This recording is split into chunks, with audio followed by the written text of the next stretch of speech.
flattered that you would all want to come and hear me not play a concert, a legitimate concert. I'll probably end up playing my sax a little bit tonight as things go. We'll see how it goes.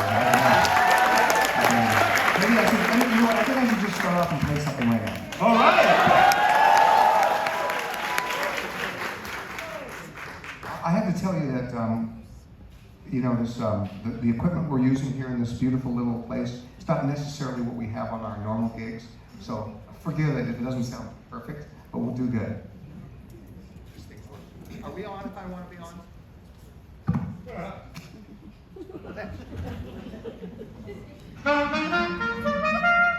It is on. Okay. I was going to play a little melody for you just so we can all relax, right?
Sorry about all the clicking sound, but it's just the nature of this this little $5 microphone we're working with today. But that's the way it is, right? You know, I'm trying to make it sound as good as I can in here. So I hope that was all right. You know,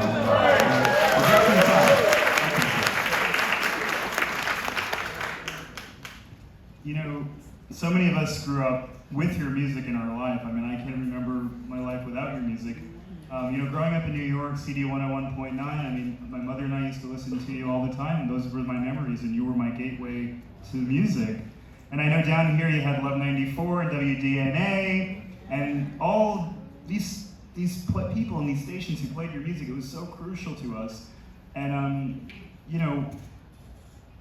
just thank you for everything you've given us. It's been amazing. Oh, thanks. That's, how old are you? 37. Well, yeah, this is, makes me feel great that you say you listen with your mom, because it brings back those memories. You know, at the hotel, I was just having breakfast, you know, and this happens to me all the time. Somebody comes up and goes, you know who you look like?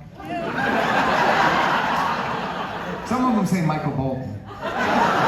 Because we toured together in the 90s and people really just kind of associate us together, but they say, you look just like Kenny G, and I go, I hear that all the time. And then I wait, and I wait for the next question. Sometimes they don't ask it, and I go, don't you want to know why I hear it all the time?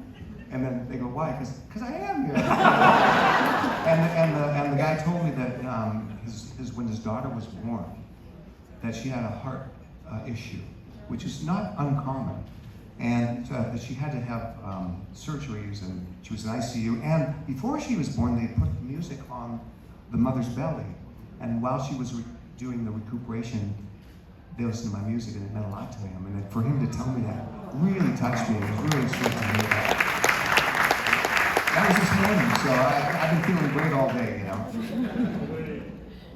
You know, I read the book, and I read it over and over again. Really? And the thing I get from it, you know, it's earnest, it's introspective, it's a really beautiful life story. It's a beautiful American story. I think for any creative people out there of any age, you can gain a lot from reading the book and learning about Kenny's life and his trajectory. Especially the Penny Lane documentary from 2021, a beautiful documentary if you haven't seen it on Max. And I guess what I want to know is, you know, why now? Why the memoir? What was important to you to get this memoir out? I appreciate the question. You know, I never thought about doing it. I don't really reflect on myself that much. I'm a guy that just kind of, I move forward all the time. and I don't think about the past very, very often. So I'm always trying to get better on my sax, like I practiced today in the hotel room. I'm sure the neighbors were not that happy, because what you heard today is not what I practice. You know, I'm doing scales, and I'm doing my riffs, and I'm doing arpeggios, and all this stuff that, it's like going to the gym, you know, I'm working out, but then there's me playing the game, you know, and you want to see some beautiful shots, you want to see beautiful free throws and stuff like that, but you don't necessarily want to hear all the you know, the reps. Yeah, the reps, yeah. So,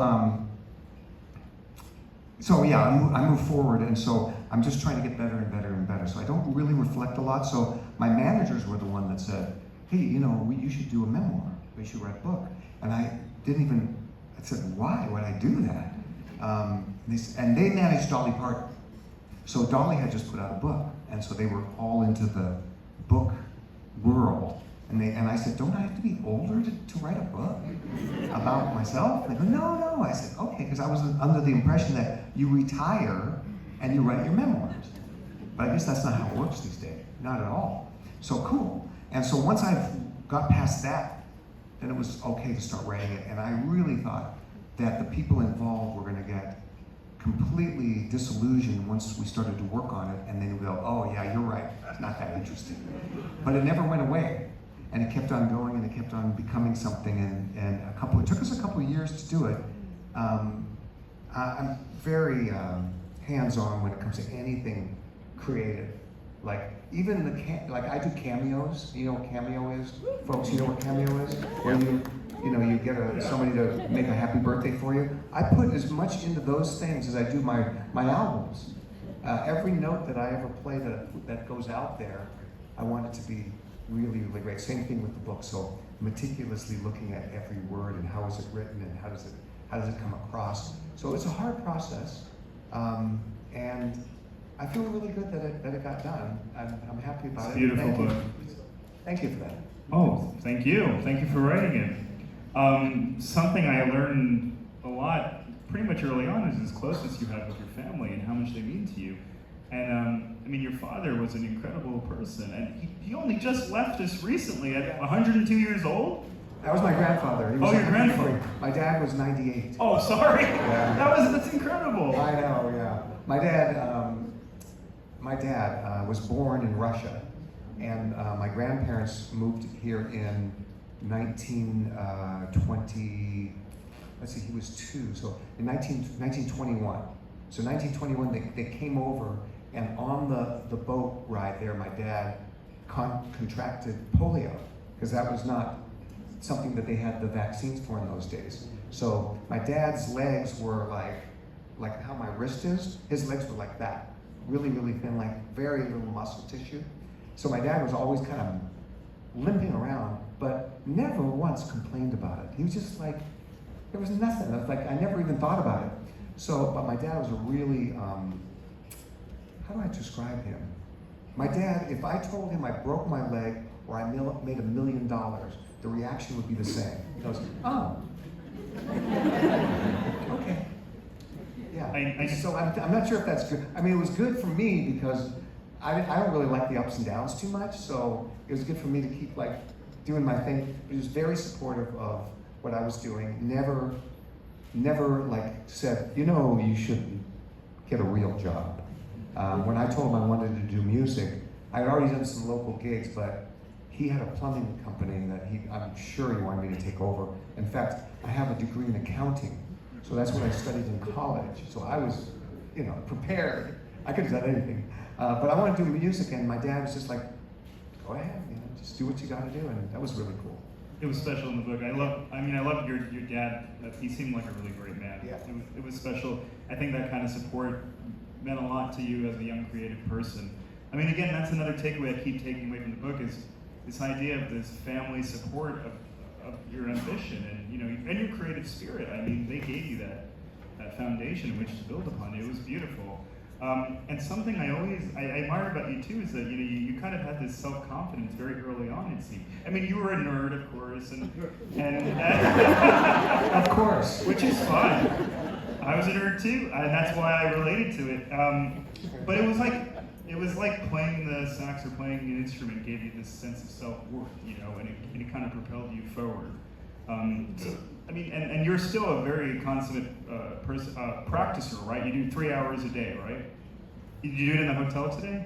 In the hotel, I did 2.5 hours. Okay. I felt like the neighbors they hadn't had enough. I was thinking that, but yeah. And then a little bit, just prior here, another, because once I have my sax in my hand, it's hard for me not to play it. I just want to find something new that might be there that I haven't done, or try to do something better that I have worked on that I haven't quite perfected. So it's always a work in progress. That's great. Well, it's funny. The first music you started listening to, I think, was a lot of R&B and funk. I mean, those are your really early influences. Can you talk a little bit about those early influences, like Grover Washington and those folks in Seattle? Okay, so growing up in Seattle, little Jewish guy living not really in a Jewish neighborhood, but I guess there was a few Jewish families around. But we weren't very religious. Like there were families that I see them walking to synagogue on Saturdays. That wasn't us. In fact, my neighbor was like, they kept like completely kosher where like they could never, like they can't even turn on a light switch on Saturday. So they got me to do it for them. And I thought, isn't that kind of hypocritical? Like I remember, hey, come over. And I would go over to their house and hey, turn on the light. So I turn on the light or turn on the oven. It's like, okay, but if I'm doing it, why don't you just do it? Oh no, we can't do it on Sabbath, right? So anyways, that kind of turned me off a little bit for the whole thing, but that doesn't have anything to do with music, by the way. I'm just rambling. But okay, so I went to normal elementary school, but my junior high school was more of an inner city school. So all the schools I went to in Seattle the whites were not a majority. They weren't a minority either. We were like a third, and then Asians were a third, and black were a third. And it was an environment that R&B music was the music. So I grew up, R&B music was my music growing up. So it's just seeped in. It wasn't like a white guy trying to listen to R&B music. It just grew up with it. It's just in there. So in high school, when I started playing my stuff and started to be creative, it came out with a soulful sound. I wasn't trying to do it. That's just part of who I was. And one day, my band director, I started getting pretty good. First of all, I didn't make the high school band. I didn't make it.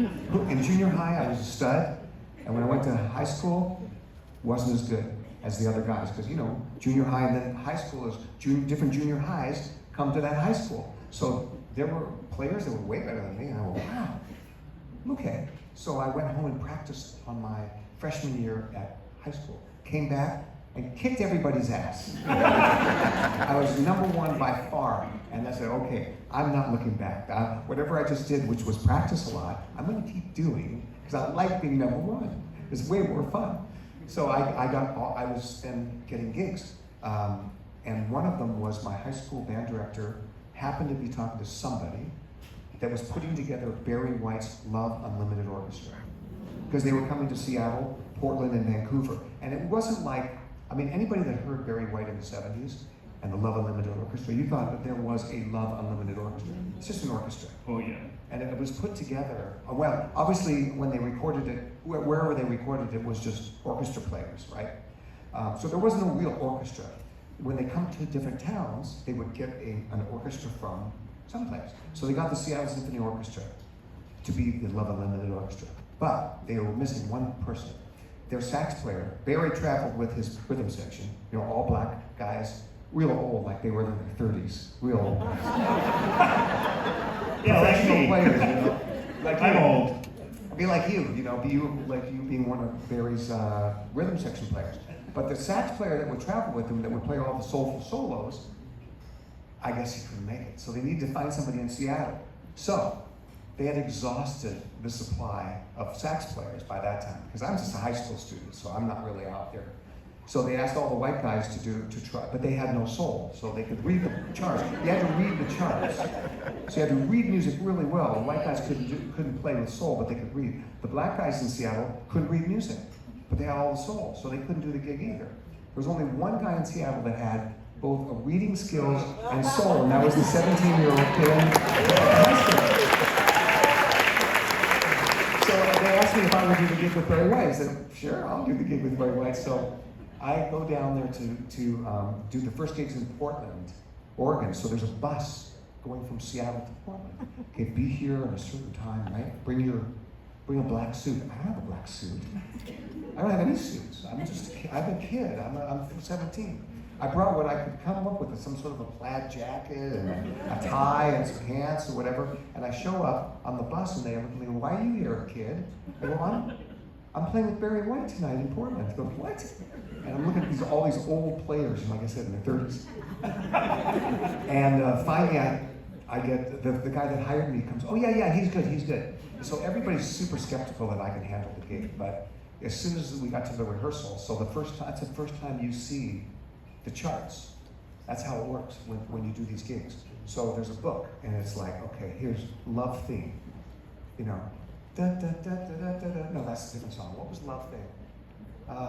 Anyway, I can't remember it now. But anyway, I just read the notes. You know, I played it perfectly. Like I know how to do that. And so they were going, oh, the guy can do the gig. So anyway, we're doing the gig. I'm just playing my charts, and then all of a sudden, somebody on the rhythm section says, sax solo. I go, huh? And this is during the gig, right? The audience is out there. There's like 3,000 people out there. I didn't even care. I was a kid. I wasn't nervous because I didn't know any better. I honestly didn't know any better. Right. And so I started playing solo with this funky rhythm section. But I grew up with that music, so it's like, this is no problem. I can handle this. I'm just doing my Grover licks and I'm throwing in my shit and it's all cool. And then all of a sudden the rhythm section drops out and they go, keep going. And now it's like an a cappella sax solo. Like, why? Is this part of your show? And Barry White's just standing over there. I guess he's getting more grease in his hair.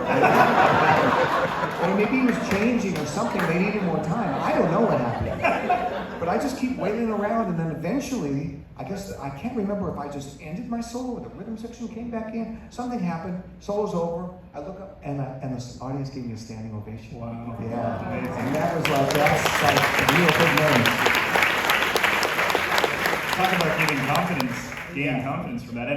And I don't want to give too much away that's in the book, but I mean, you performed with a lot of different touring acts who were coming through Seattle. I mean, amazing. Can I tell some of the names? Sure. Like Liberace and Sammy Davis Jr.? Yeah. I mean, my mom came to see me she didn't come to Barry White. I was like, my mom's not going to come to that gig. But she came when I played with Sammy Davis Jr. And I think I had a little flute solo in that thing. Because also you have to play clarinet, flute, and with Liberace I had to play oboe, which I had no idea how to play. But I told him I could play oboe, no problem. And I just learned how to play oboe in a week, just so I could just get the gig done, and I did fine. So I had a little flute solo with Sammy Davis Jr. And it's just part of the show. He didn't mean this. It was just part of the show. And Sammy Davis is doing his thing, and he goes, that kid's gonna have his own band in a week, he says. And my mom was so proud. And I didn't have the heart to tell her that it was just part of the show. He goes, did you hear what Sammy Davis Jr. said? I did, Mom. Wow, that's really great. Yeah, thank you, Mom. I don't know, getting praise from Sammy Davis Jr. Yeah. And you know what? I saw him again later in life. After I had sold all those records, I played the national anthem for a Dodgers game.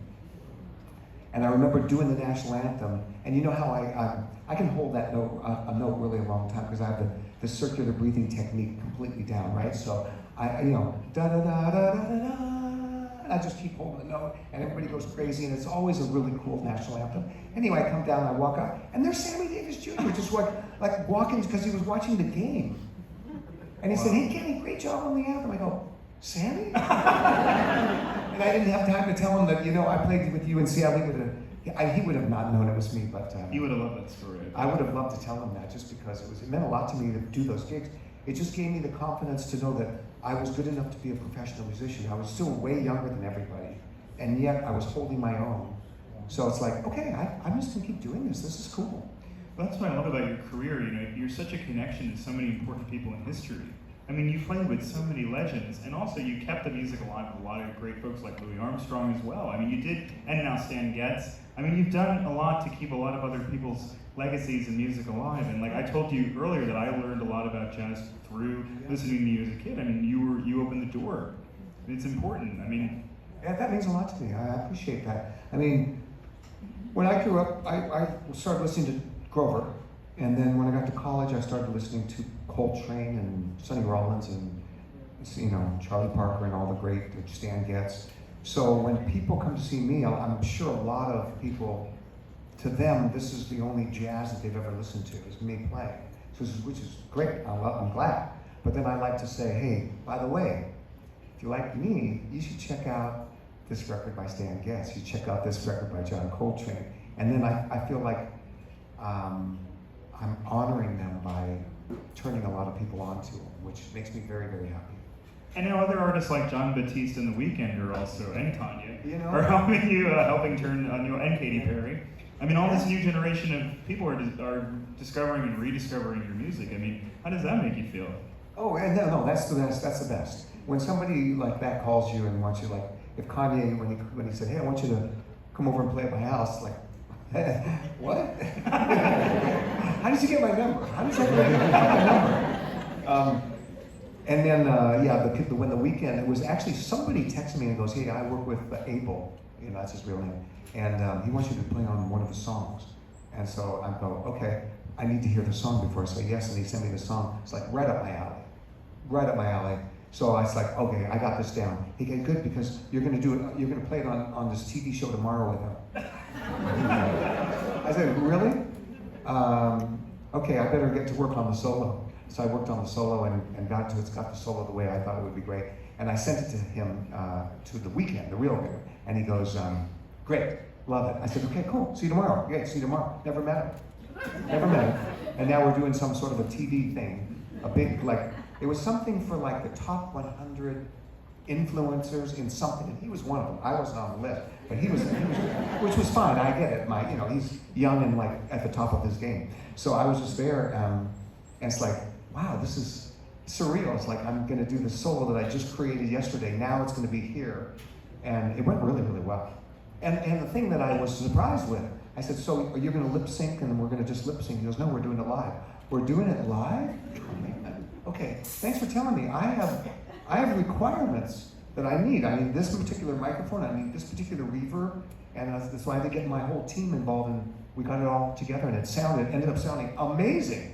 So I was really, really kind of impressed with him. Amazing. Yeah. And that's what I love about, when I read about your career, is this idea of preparedness, all this practice, all this preparation. When the moment comes and they call, when Liberace calls, when Barry White calls, when The Weeknd calls, you're kind of ready because you've done all that work already. You know what you need, you know how to kind of just riff off the top if you need to as well. Well, that's why I like to practice a lot, because I always want to be ready. I don't want to have to get ready. So that's not what I want to do. I'm never work, if I'm on vacation, this is with me, and I will find, if I can, I talk to the hotel manager. I go, "Come on, do you have a conference room?" And I need it I'll just do a couple hours a day when I'm on vacation, which is fine. So I need it for 2 hours, but I want to make sure that I'm not disturbing anybody. And usually they work it out with me, and I have a certain set time that I do it, and great. And then I feel great because I'm ready. My fingers are used to doing this. It's a lot that has to do with this, more than the fingers, because what happens is that there's a lot of stuff that goes on here that we don't want to talk about. It's not. You want to know what my tongue does? Is that what you want? Can you be more? Let me just put it this way. I'm professional. I'm a professional. So yeah. And well, I was going to ask you a question later about people who have made love to your music and all that other stuff. But I wanted to quickly ask you about.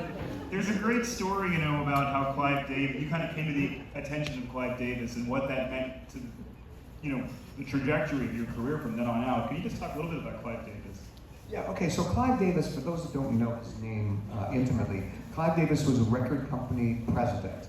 He was president of Arista Records, and there are a few of those guys that are just icons in the business because they just have this sixth sense of signing people and making them big superstars. So Clive Davis, he signed Jimi Hendrix. He did Santana. He signed Barry Manilow. Whitney. I was there when he signed Whitney. I was there. Oh. I was there when he checked her out. Okay, tell us that So, story. yeah. So, anyways, we can just go back and forth. But so Clive Davis. So he was. I had. Did I have success then? Yeah, I did. My song Songbird had come out and done really well. So I was, for whatever reason, in New York, hanging out with Clive Davis. He goes, Kenny, we're going up to Harlem tonight to see Whitney Houston, Dionne Warwick's cousin, and would like to know if you want to come with us. And I said, Clive, we're going to Harlem. Is that safe? And he laughed, like, you guys, I've never been to Harlem. I don't think that you could go to Harlem. I mean, like, as much as I grew up with R&B music, I don't think I should walk around Harlem unattended. Anyway, no, it's fine.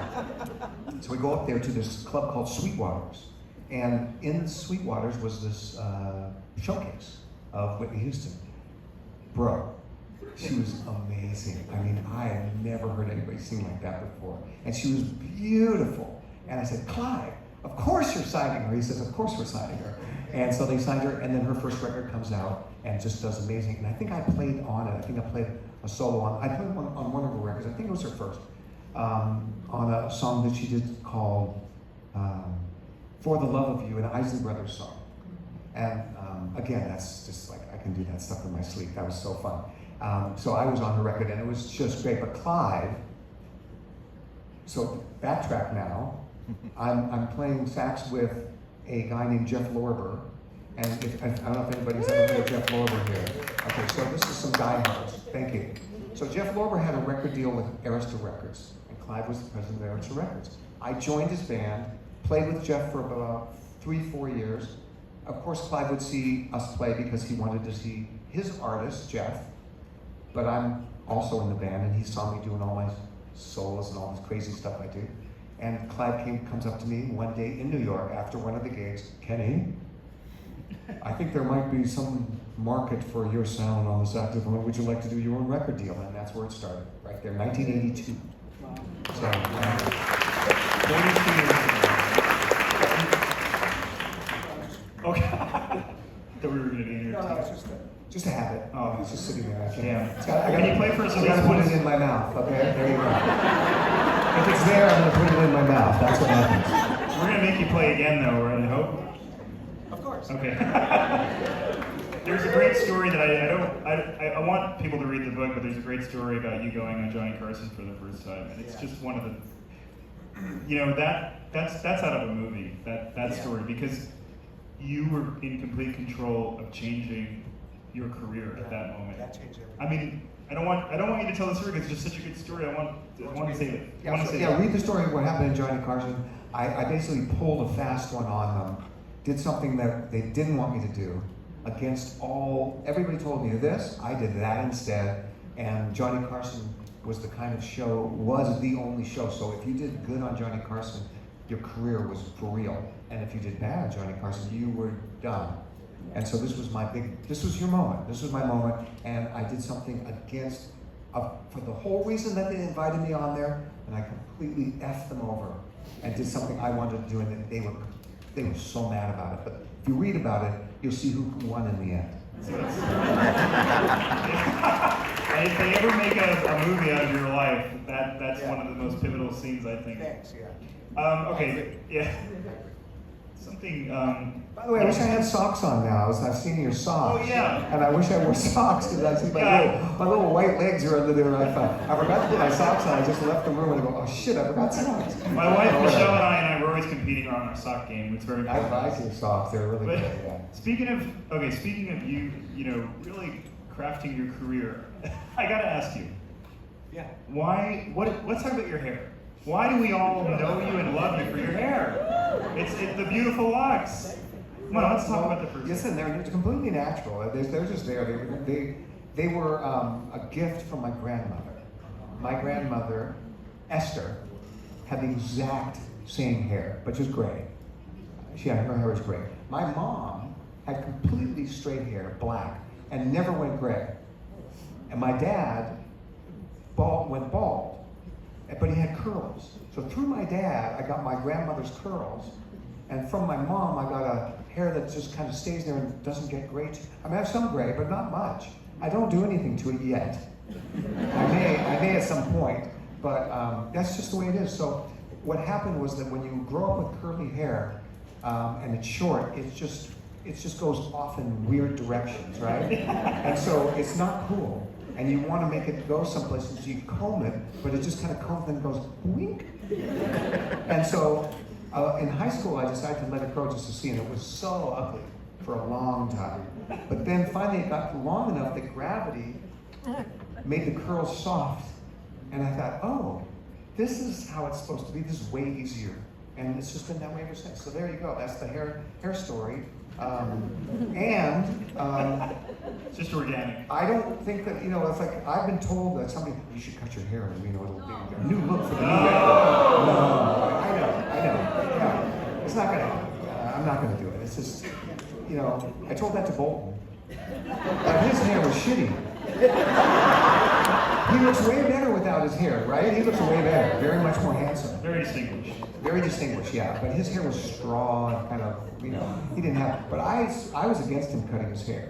And I remember we were on tour together, and we were doing great in the '90s. We did some great gigs together, me and Bolton. Oh, there's some great videos on YouTube that you can still see. Yeah, there's some spoofs too of us doing it Yeah. where somebody's Michael Bolton, and then the guy that plays me is just screeching on the sax. He's playing the shittiest notes the way out of tune, and it's like, oh no, you know who did it? It was James Corden and that actor. What's his name? But I like his acting. He's in that Will Ferrell movie called where he goes back in time. He goes back into the Hot Tub Time Machine? No. Yeah, he goes back in time to like the dinosaur times. Land of the Lost. Land of the Lost. Yeah, I think What's it it was called? Land of the Lost. Land of the Lost, right. And the guy in there where he goes, come on, man, you're going to support me. And then he goes, well, I'll support you for anytime. He goes, how about now? He goes, not now, but next time, that actor? Anyway, he's in there. And that's the guy that played me, playing the shittiest sax. So out of tune. It was like, it was so funny. Well, that's a good segue, actually. What do you think about all these folks who have kind of impersonated you or made Good. You love it. Yeah. You have such a good attitude about all of that. It's if you're on their radar, it's a good thing. Like South Park did something on me, and I played a note that made everybody shit their pants. Like once I played a note, everybody just pooped. Like it was unbelievable. It's like I had this power, and they had me on there. You can look on YouTube or something, and you see the caricature. I think it looks kind of cool. Like I got all this of this scrubby kind of beard, and like I have the long hair, and I'm how at South Park they just kind of walk like this, and I've always got my sax in my hand, and I'm just ready to play. It's like and then people shit. And I saw it, I thought, that is the coolest thing ever. Hey, I loved it, actually. I wish I had that power. On the other side of it all, you have this dedicated fan base who has stuck with you all these years and growing all the time. And people have made love to your music, had babies to your music. And what do you think about this kind of contribution you've had to so many other Well, very fun. Contribution in terms of... Oh, I don't mean that contribution. God. It was a good word. You see, that's what writers do. They're clever like that. They throw the right words in and see, he knows what he's doing. He knows. I really do. You really is it true? Well, then you're just a natural improvisationalist. You didn't mean to do it, but you did it. Perfect. Listen. When I'm working out in the gym, which I do every day, I do my workout every day. So on the road, I'll go and be in the hotel gym. Somebody will come up to me, a guy will come up and he goes, hey, bro, man. Me and my girlfriend, we just went at it with your music. Thank you, bro. And I go, let me see some pictures. Guy comes up to me and goes, man, I want you to know I make love the way you play your saxophone. You start off slow, I start off slow. You move faster, I move faster. You hit your high note, I hit my high note. You finish, I finish. Let me see.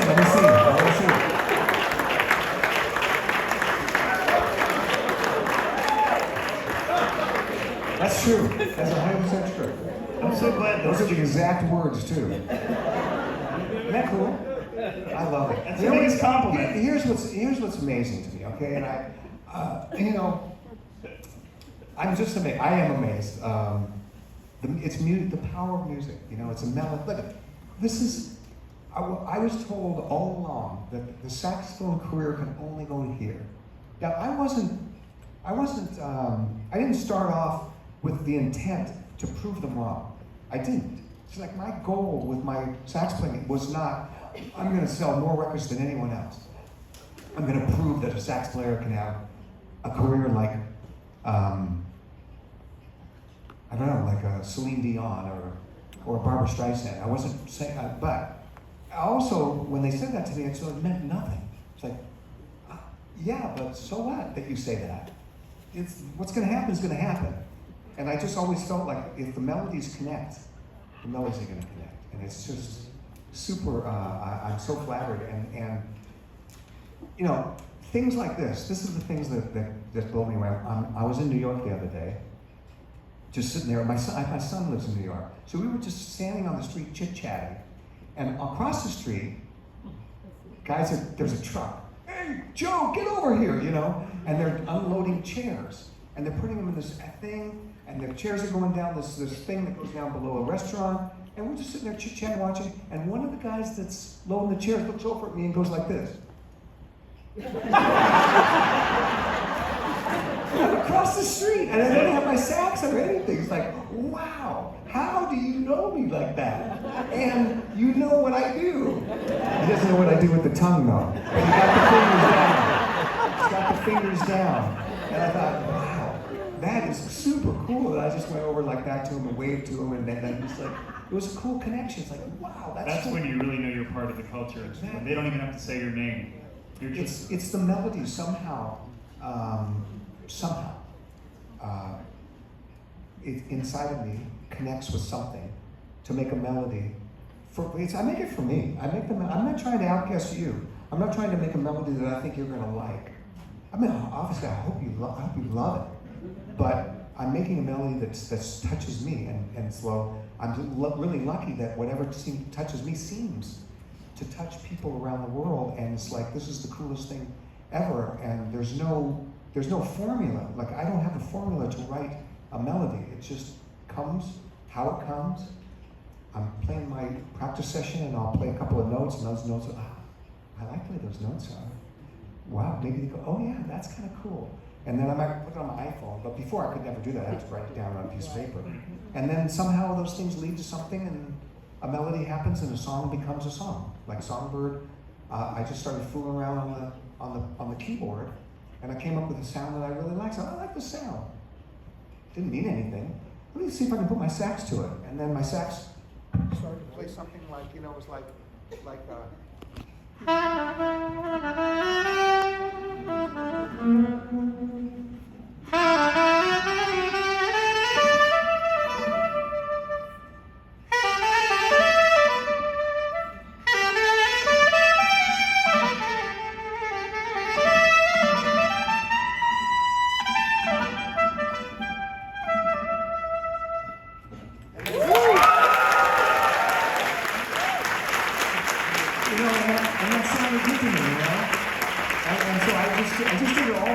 in my little, it was just a little room, and I had a little 8-track recorder, so I recorded on this 8-track, and I put some drums on with a little drum machine, and that is what you hear. That is just the recording of it, and man, history. Yeah. And by the way, when I sent that to the record company, it couldn't care less. It wasn't like they heard it and went, whoa, this is a great new sound, we're going with it. It was like the B-side of an album, and on the A-side was what their philosophy was, which was this. Okay, so you have to understand, there's no smooth jazz music stations. There's no stations anywhere in the world that are playing instrumental music like what I'm making, which has no name. It's jazz, but whatever you want to call it. Okay, there's no place for it. So, how are they going to have a career? I'm going to be the sax player on R&B songs. That was the philosophy of the record company. We're going to create an R&B hit vocal. You play the sax. And that's what's going to be a hit, and that's going to make your career. And I said, but everyone's going to think I'm the singer. If you come out with a great song, and it's on the radio, and that was by Kenny G, they're going to think I'm the singer, because the singer's the... No. Yeah, but then they'll buy the album, and they'll discover you're the sax player. And I said, I hate that philosophy. But that's what we're doing. Clive Davis was doing that. And it wasn't until this song got heard on Johnny Carson. So that's part of the story. Yes. I played that song instead of the song they wanted me to play, which was the big instrument, the big vocal. It was a hit. The album Duotones had sold like 200,000 or 300,000 records. That album right there. Yeah. See, the hair is still growing. It's still in the growing stage there. Yeah. Well, we can hold it up so everybody can see the mullet that I got down there. Yeah. So 80s, right? That's 80s. So on that was this song called What Does It Take to Win Your Love from Me? And that guy was singing, beautiful R&B singer named Ellis Hall from Tower Power. And I'm playing the sax on there, played tenor, great song. It was a hit on R&B radio. Play that one, baby, play that one. No, I didn't play that one. Played Songbird. And then Songbird then became something special. But that's what I had to basically show everybody that this music was something that can connect to people. It doesn't have to be vocal. And that happened. Fortunately, Clive Davis was open to being wrong on that one, and turned the whole record company around and said, let's get behind this instrumental. And that really made the difference in my life right there. Amazing. And created all of these. The thing that I love about it is that song was just created in a room by myself. Like, there was nobody else part of that song. Like, I didn't hear anything that influenced it, you know? That's why I don't listen a lot to other players. I listen a lot to the old jazz greats. But in that time period, so that's a different thing. But all I did was just think of things that sounded good to me in that room, and I made a song. And that song connected, so it's like, wow, that's the coolest thing ever. It wasn't a record company picked something, or somebody told me how to play this melody, or some producer put this thing on there that made it a hit. It's like, I did it all. Played every single thing on that record, and made that record happen. And that's a song that's me. And that's the one that did it. I love it. I'm very proud of that, by the way. Very proud. It's not an ego thing either. It wasn't like I would pat myself on the back. I was just feeling really fortunate because I can keep doing that. Because I'm here. I still exist. So I can just go in a room and create more music. If I can do that, then I must be able to do stuff. And I just kept doing it. So. And because of that, all of these radio stations started. It all kind of came because of you and because of this decision you made. Everything kind of snowballed from there. And I mean, I think a lot of artists have their careers to thank because of you, because you started this movement. You're right, actually. But okay, so that kind of, they call it smooth jazz. I hated the name, hated it. I didn't like it. It should have been something like contemporary jazz or instrumental vibes or something like that. Smooth jazz makes it sound like, they're not good enough to do real jazz, so they're going to smooth it out, make it easy. It's like easy playing jazz. It's like, fuck you, I hated that. Hated that. Sorry about that, youngsters that are in there, but I had no control over it. But they call it smooth jazz, And so that came out, and then so now they're trying to find other sounds that can match me. So they signed a bunch of sax players to try to make sounds like me. And the problem was that that music wasn't in their heart. They were doing other things. But they tried to do songs like me, and I can hear it. A couple of them had pretty decent careers from it, but it's not real. It's what I call mannered. Mannered is when you do something that somebody else does naturally, you have to force yourself to do. Like the way that I play certain notes, I can hear the way the guy's going, oh wait, he's just trying to do my thing, but it doesn't sound right. Right. It kind of reminds me of, I'm a big fan It's flattering though.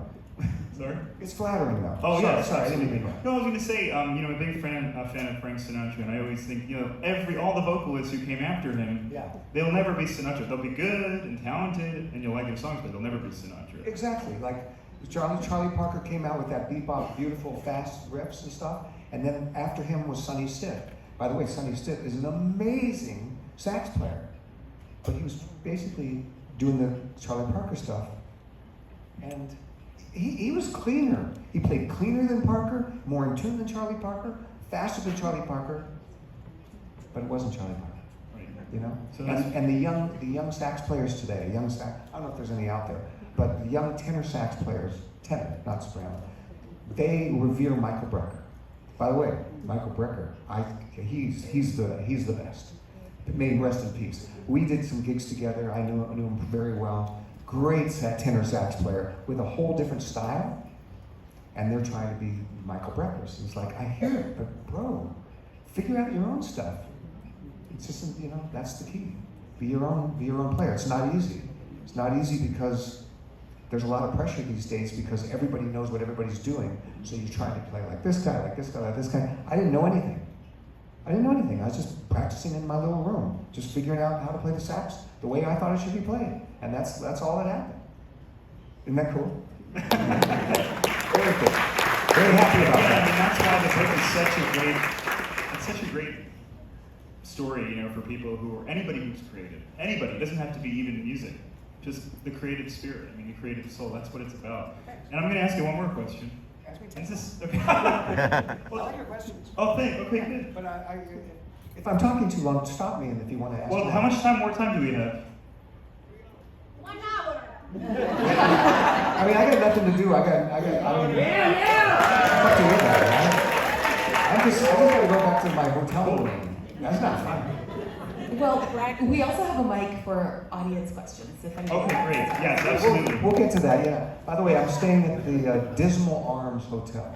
And they gave me the Kevorkian suite, so I'm good. Can't wait to Do you lay have my the head down. continental breakfast Close though, my please? eyes. You have the continental breakfast? That's important. No, actually breakfast is included with my room, which is great. They're really great, but you know. Love that. Did anybody get my joke? That was really funny what I said. You didn't get it. Dismal. Yeah, the dismal Yeah, arms. the Dismal Arms, the Kevorkian suite. Yeah, Kevorkian. Yeah, did you get that? You know what Kevorkian? You know the guy?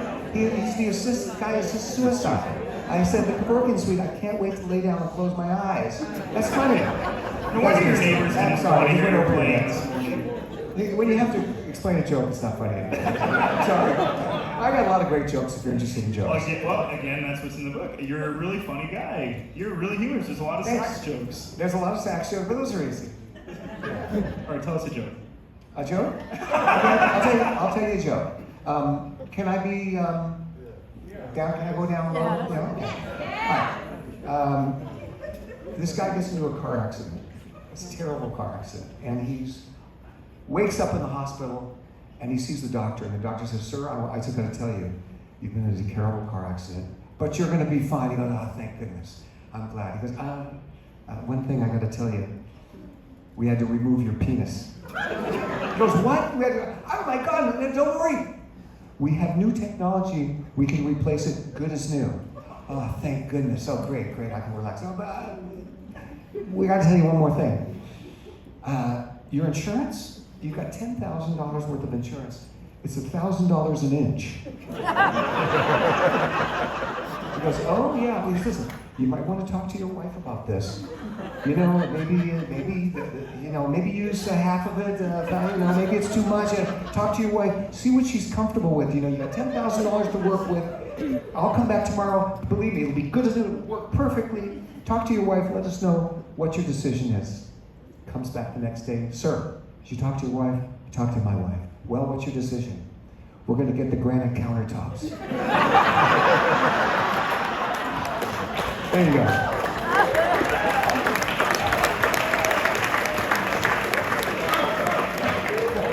Let it sink in. That's the kind of jokes I tell.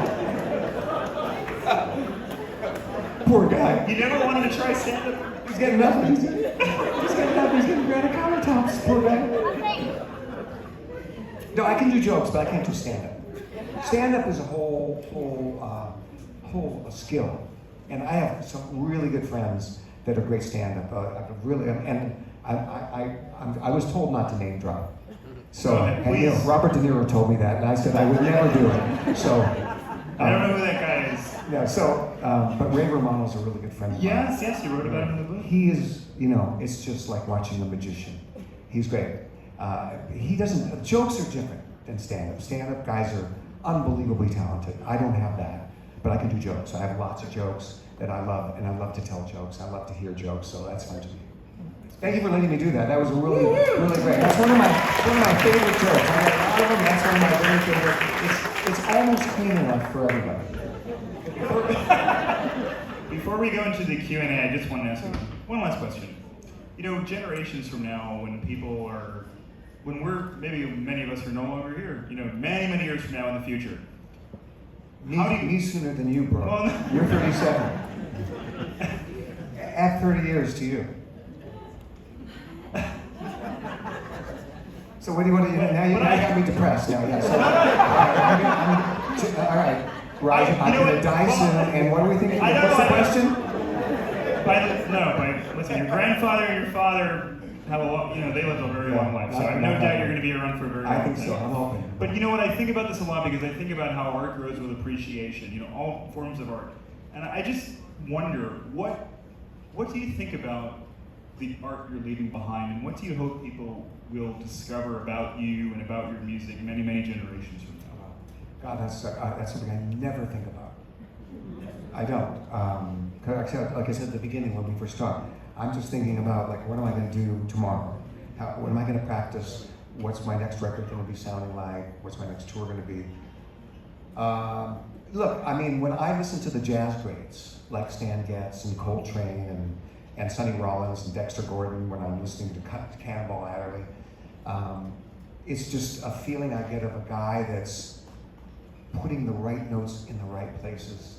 So I'm hoping when people hear my music, if they feel like those notes are just the right notes and just the right vibe, you know, because that's like the ultimate master. You know, I'm not going to say I'm a master, but maybe in a long time from now, and when we're not around, 100 years.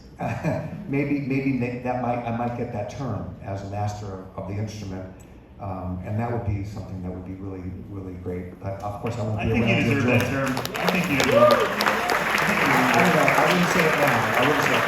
Because I don't feel I've mastered the instrument. I still have so much to practice. I was working really hard today on some stuff, and great. I loved it. It was really fun.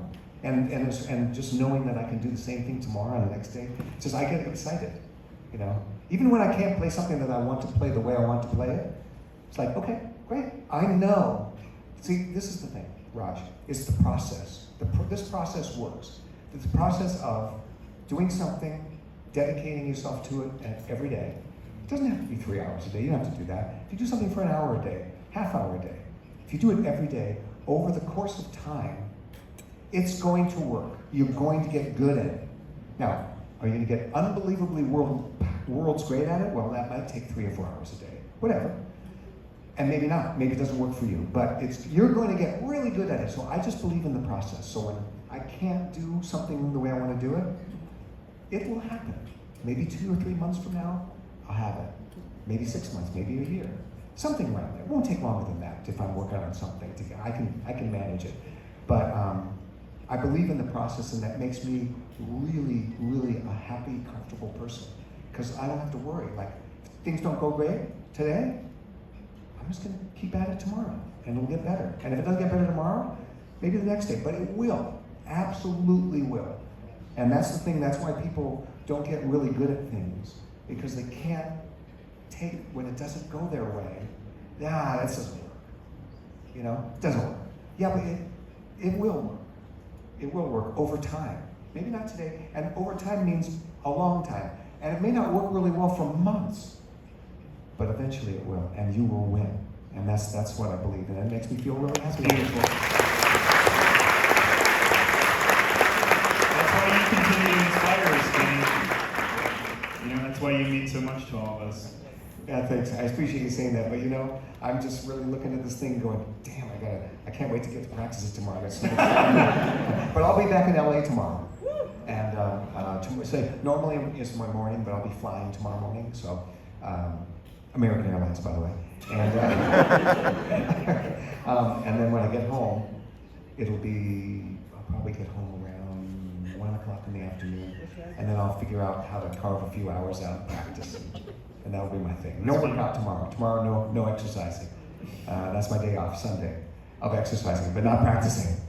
So I'm looking forward to tomorrow. It's gonna be a fun day to fly and just sit around, watch movies for 6 hours, and then practice. That's that. I wish we could all be like you. I just love your attitude. Every interview I've seen you give in the book, I love your attitude about Thanks. life. Thanks. Well, I'm a guy that looks forward to stuff, so I wake up every morning super excited to wake up. In fact, I can't wait to wake up. Sometimes I wake up in the middle of the night and go, is it too early for me to start my day? And then it's like 4 in the morning and I think, I actually could get going, but I know my body probably needs more sleep, even though my mind is telling myself, just go. And then I just go back to sleep, and then I go, damn, I should have woken up at 4 in the morning. There's always more done today, but eventually, we don't want the body to wear out, so you have to get your sleep, so there you go, blah, blah. Let's open it up to some questions. Yeah, let's do it. Let's hear from you guys. Line up right here behind me if you have a question. Oh, wow. You gotta go to the middle. This is cool. I've seen this before. I've seen something like this. Good evening. I'm a fan for many, many years. I won't say how many. As a fellow musician, I'm just I don't play professionally, but I'm a big admirer of yours. There's a cliche that a picture paints 1,000 words, and yet your music paints 1,000 words without any words at all, it seems to me. And you can always feel like an emotion, and there's a story in there. And I was wondering, is there a story in your head when you write the song, and has anybody been able to defy that by actually putting lyrics to it? That's a great question. What instrument do you play, by the way? Piano, drums, guitar, Oh. voice, Oh, you're and anything multi-talented. rhythm, anything. Oh wow, that's good for you. That you learned how to play all those instruments. I'm not that good. I just do one thing. That's a very good question. Honestly, like the songs like Songbird and Silhouette, those beautiful melodies. I'm thinking about a feeling more than an actual situation. There's a song Esther that I wrote. That's for my grandmother. I thought for whatever reason I was writing that melody and I was just picturing my grandmother. So that was definitely she was on my mind for that one. That's why it's called Esther. So that kind of gave away what the song's about. But a song like Silhouette, like there's no clue to what I would want you to think about, and I don't want you to think about anything in particular.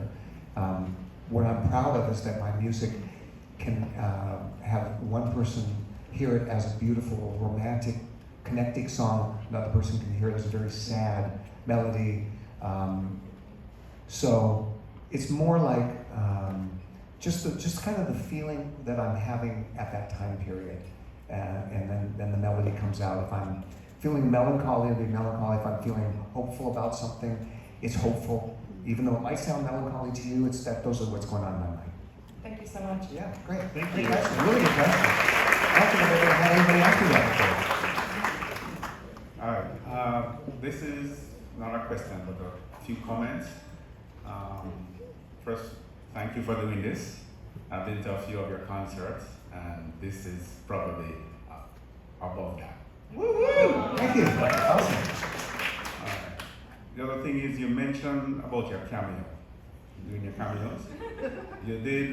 You did one for myself, well, really for my dad. I did one for you. Well, really, it was a tribute to my dad, Oh, I did. Oh, who wow. passed away. How long ago was that cameo? It was about 2 years ago. Okay. Yeah. Was it a good one? This is the reason why I'm here. Oh. It was excellent. I'm so glad. My mom, who doesn't normally cry, she sighed and she broke down in tears. Thank you. You even did a Jamaican accent for me. I did? Yes, I'm the one who asked you about Neil Diamond, and you said, "Oh, you do better than Neil Diamond." Oh, wow. It was so personal and so professionally done. Everyone thought I was your personal friend. I'm so glad. Do you remember what? Did you ask me to play a particular song? Was it a birthday or was it a? No, it was a funeral. So it was my dad. And I think it was sentiment. Oh, I don't remember. I'm not sure what song I played for you, but Right. It was short. whatever you asked me for, I'm sure I did that one. Yeah, I think I don't remember offhand, but I just remember. I mean, to this day, everybody's asking me, can you ask Kenny to do something for me? I'm like, sure. So- I just go to his cameo. Thank you and- very much. All right. Yeah. Okay. You know, that means a lot to me because, you know, when you do a cameo, all I know is what's written on my phone. Right. And it's written by, it says, to, and there's a name, from, there's a name, and then it says reason for the cameo, and it'll be something like, this is my father's 80th birthday, and we're going to be in Jamaica together, and can you say something about the fact that he loves golf or something?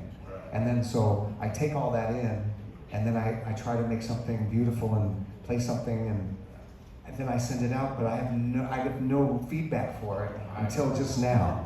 Thank you so much. That's so cool. I love that. Sweet. I would hate it if you said, man, you got my dad's name wrong, bro. You effed it up. Kenny, it's nice to meet you. My name is Samuel. Been listening to you since junior high because my math teacher would actually play your music in the background while we were doing our work. And so I would approach him, I'm like, who's that playing? And it was like, oh, it's Kenny G, one of the best jazz players.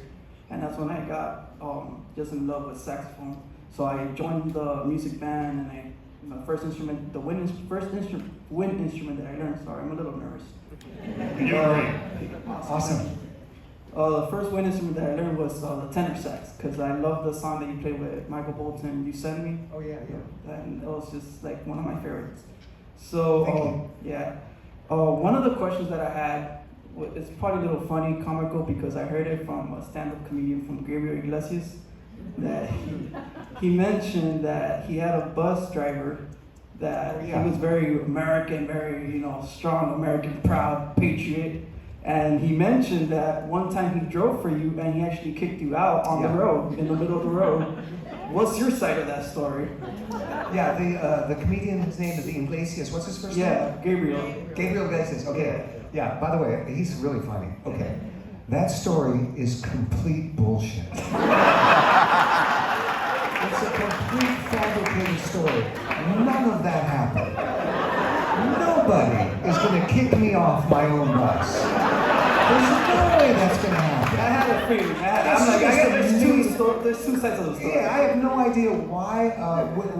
He must have heard it from some bus driver that was, I don't know, high or just like had a dream. That in fact, when I heard that, we were on tour. So I saw all the guys in my band. Same guys played with me for 40 years. Same guys. So I said to the guys, "Did that ever happen?" They go, "Of course not." So that is just complete fabrication. So yeah, don't believe that story. You said you had one more question? Yeah, one more question. What sax player inspired you? Was there a specific sax player that inspired you to play saxophone? Well, when I was in high school, so I'm playing alto sax, and in our day, which was in the 70s, we don't have cell phones, we don't have computers, we don't have the internet, we don't have anything. So the only thing that I had to reference was the other people in the same room I was in. So that's a small world, right? So when I'm playing my alto sax, the only reference I have is the guy sitting next to me playing his alto sax. So I only hear high school sax players playing sax. So I'm just doing what I'm doing. Now, I go into my band, the high school band director's office, and we're sitting there, and I'm hearing the sound on a record player. He's got a little record player with a big vinyl record, and I hear this beautiful sound. Wow. I said, well, what is that? That's a beautiful sound. What instrument is that guy playing? He goes, he's playing the same instrument you play. I said, give me that record. But what I really said first was, wait, this saxophone can do that? I said, give me that record. I want it. And that was Grover Washington Jr. Wow. Yeah, that's Grover Washington Jr. And so I was inspired. So I decided I was going to be the white Grover Washington Jr. And I practiced and learned all his licks. And every time I tried to sound like Grover, I kept sounding like me. I kept trying to, come on, I want to sound like Grover. I can sound like me. And years in the future, after my Songbird had come out and people started to follow me, and So I'm in Chicago, and Grover is playing a gig in Chicago, and I'm doing an interview on the radio station there. This is in the book, but I was just going to tell you anyway. You can read it. It's written much more eloquently than I'm going to say it, because I thought about it when I was writing it. So I'm doing an interview at the radio station, and they go, "Hey, Kenny, we got to wrap it up. Grover's coming in for the interview." I said, "What? What?" He said, "I will do the interview. There's no one that knows more about Grover's music than me." So Grover comes in, and I say, "Hey, Grover, I'm Kenny G, whatever," and I think he's heard of me at that point. And so I interview him. And as I'm interviewing him, I'm doing this. "Grover, you're playing at the Park West tonight." "Yeah." "You got 2 shows, right?" "Yeah." "How are the shows doing?" "Well, second show's not sold out yet." "People, listening, if you like my music, come down to see Grover tonight." This is on the radio, I'm saying this, so not just talking to the air. And so I said, "Grover, do you ever let people sit in?" He goes, "Sometimes." And I'm going, "Grover, yeah, do you like it when people sit in?" It can be okay. "Grover, is it fun for you when somebody comes and sits in and plays with you? Somebody that that knows your music really well?" He goes, "Do you want to come and sit in?" I said, "Can I, Grover?" "You can come down." So I go down there. Now, because of the radio interview, the place is packed now. Both shows sold out, which I was proud to help them sell out. So I now, after the story of me listening to that sound, like, what is that sound? And going, I'm going to do something, lad. Here I am on stage playing the famous song Mr. Magic with Grover as an equal. And that was a big moment in my life. So thank you for letting me remember that. Thank you. It was a big moment for my life to Thank you, man. That was Yeah. great. Do you know that song, Mr. Magic? Can you play it for us?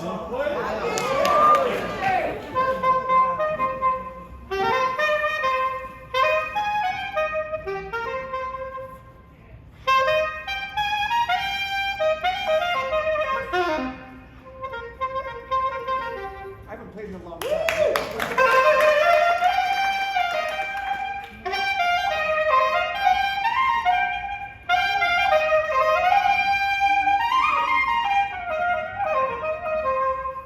Something like that. It's a really funky song. I really love it. Playing that with Grover was cool. Anyway, it goes something like that. I give it an A+. Yeah. My question is a bit ballsy, but I feel like you won't much mind a ballsy question. Okay, you can ask me anything. Any question's good. I can handle anything. All right, so it's twofold. One is a bit selfish, and I'm sorry, it's going to elicit some eye rolls probably. And the other one, everyone's going to like a lot. So, should I start with the first? It's your show right now. You do what you want.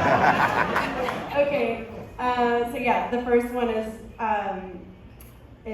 that I would really love if you could sign and selfie my book quickly, because I get it home to my babies. And Yeah.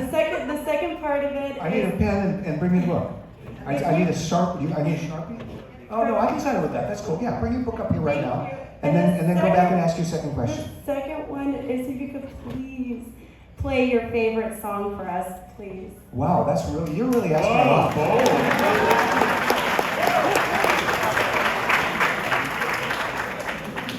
Penny. Oh, yeah, I need the sharp.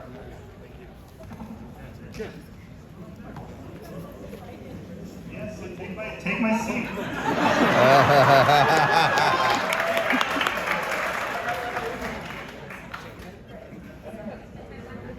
I don't mind if you want to put your phone number.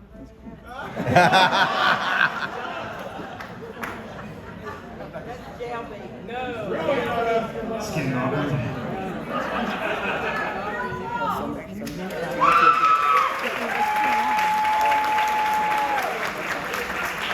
Safer.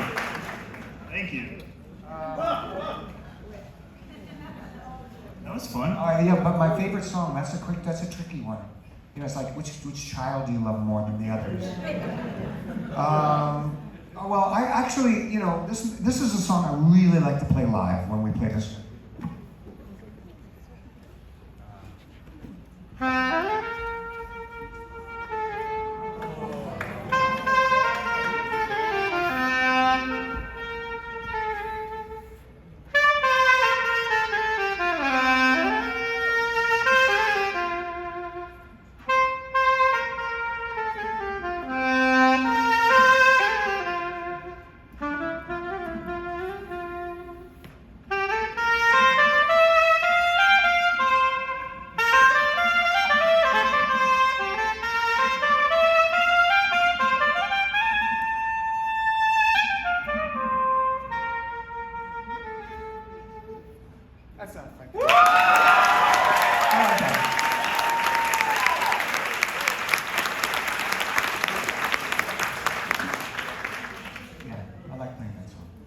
How's it going? Good. How are you? Good. I'm an NBC Kendall student studying jazz. Nice. What do you play? I play trombonist and I do vocals as well. Okay, cool. I wanted to ask what your process kind of is, what comes into your mind when you're just doing improv on the spot. Good question. That's a really good question. So practicing, nowadays everything's online. Every solo that anyone's ever played is transcribed, and everybody's looking at all the same stuff. Yeah. And they got every Michael Brecker solo, every solo I did is written down, every Coltrane solo, all the notes. Nobody has to work hard for it. When I was trying to figure out how to play, like if I heard something that somebody played, I had to. We didn't even have tape recorders, so it was like we're on a record player to play it over and over, try to figure out the notes, write them down. There's something in that that gets you to a different place, because I can guarantee you that Stan Getz and those guys, they didn't have and nothing transcribed. They were just figuring it out. Nowadays, it's easy. And by the way, the young players are fantastic. They've got amazing technique and they got all the stuff, but there's not that fight. They didn't have to fight for those things. So I would say that if you're going to try to practice stuff, like try not to look at the stuff that's out there. Like if you're a trombone player, Wyclef Gordon is like the greatest trombone player that I know of. Yeah. I did a couple gigs with him. The guy is amazing on trombone. So just like listen to him, but don't take it written down. So I'm sure it's transcribed, but just don't do that. Just listen, try to figure out what note is that? Is that a G or G sharp? What key is he in? And figure that out. And then what I do is I'll take a couple of notes from someplace, and then I'll decide, okay, I like that. Let me see if I can make an exercise out of it, and then let me practice that. So for example, you want me to give you an example on the horn? Sure. Go for it. Yeah. So it'd be something like, I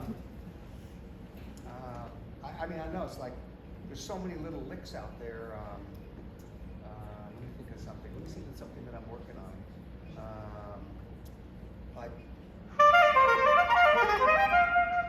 So I heard somebody go.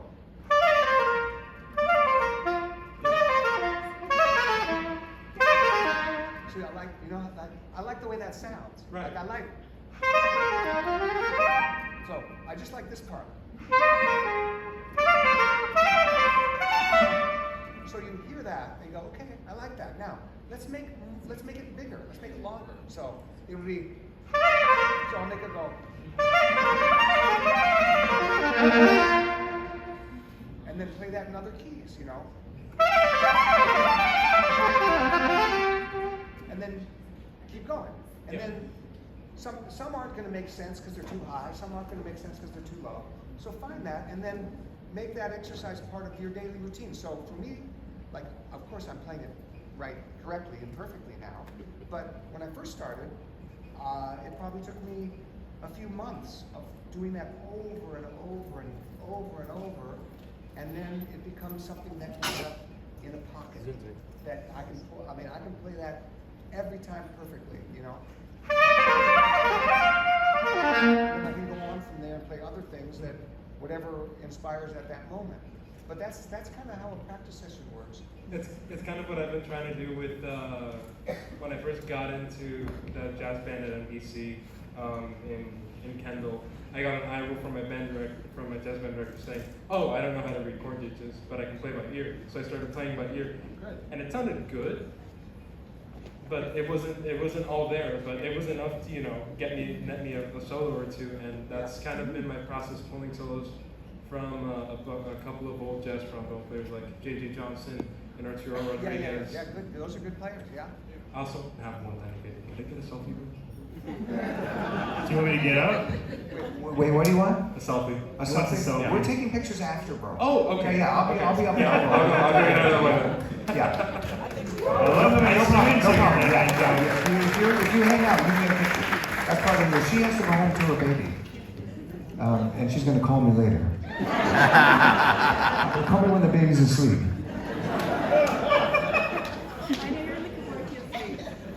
I love how many students here. It's really encouraging. Yes, sir. I'm just noodling around. My name is Alex Bryce. I really want to thank you for making my job easier. I used to be a DJ in the 90s, early 90s. And when I used to do wedding, I used to dress for 4 hours. I put silhouette album, and then that's it. Thank you so much. Thank you so much. I love it. One thing I want to say, we didn't know, like, I came here with my wife. We didn't know like we were gonna do any songs. So on my way here, and I was playing like a song by it's called Saborami. Oh, yeah. So, one quick second. So, I played Saborami, and basically I played Whiskey Game. That's the not the original version. That's the version that most people know. And then after that, and then I played your version. I said to my wife, you know what? I think Kennedy has a better voice than So I really want you to. My daughter, she lives in New York, and she really want, even for like 5 seconds, she wants to hear Saborami. Okay. Thank you. Oh, yeah.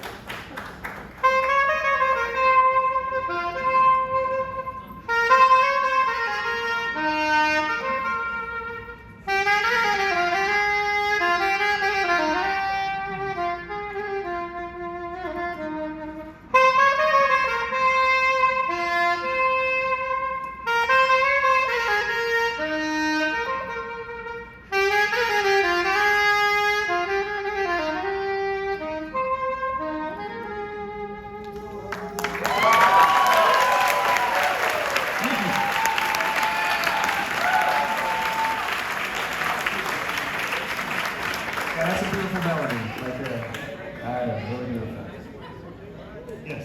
Hi, I just want to say thank you for accompanying me through my 80s and beyond. Thank you. You're too young, but yeah, go ahead. I came here from Toronto, Canada to see you, and I brought my son with me. I said, would you like Welcome. to come with me to see Kenny? He's like, yeah, so we're here. Nice idea to get away from the. It's not that cold there now, right? Or is it starting to get cold? The leaves are turning, it's beautiful, you shall go. Yeah, I like Toronto. It's a great city. Go ahead. I want to say I have a podcast, and I have major jealousy that you're up there instead of me. Do you want me to lead? Roger's doing a great job, man. You He's are, a great you're job. amazing.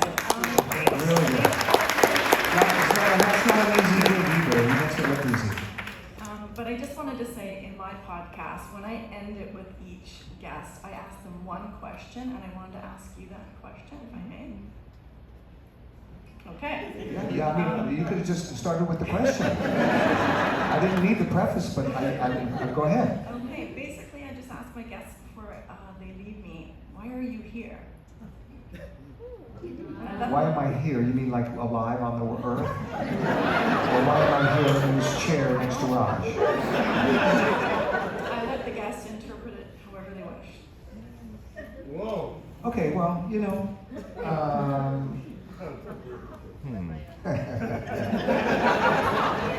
Yeah, that's a tricky question. I see. I don't like that. I don't like that question. There's too much in that question. It's open for you to. I mean, you're asking me like if I like I could interpret it like what's my purpose of being alive on this earth? And if I start saying that, that sounds like I'm full of myself. Like I'm not that way, so I wouldn't even venture to say that. I'm here. I guess here's my answer. The reason I'm here is the same reason everyone else is here. There you go.